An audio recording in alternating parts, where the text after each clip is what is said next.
De ene maakt nog wat wennen onder de nije omjouwing. De oren had het waterstarstijl al voen. Maar de band binnen naar Jerenles in oude gebouwen, maar wat bliert. Wat vind je van de nieuwe school? Heel mooi. Heel mooi en groot. Nou, de gebouwen en zo. En het gymlokaal. We hebben nou luxe douches en zo, dat is wel leuk. En warm, want die van huis, die oude scholen weer heel erg koud.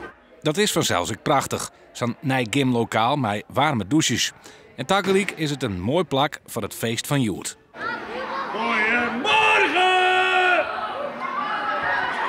Verklaard als buurman en buurman verbinden de directeuren Benny Bauma en Benny van der Skaaf beide squallen.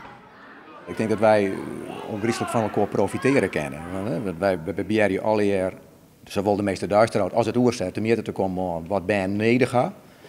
En dan kunnen we ook gerichtelijk profiteren van elkaars kennis en kunde. Dus dat kan alleen maar profijt opleveren voor beide squallen.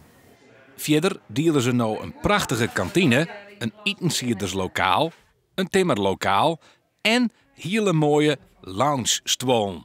Ja, super. En wat vind jij? Ik vind het een hele mooie school. Ik ben er heel erg blij mee. Want we hebben de mooiste school van heel Heerenveen. Mooie ruimte en zo wel. Ja, en is het ook al een mooi naai? Ja, wel. En wat vies je? Ik vind de school ook mooi.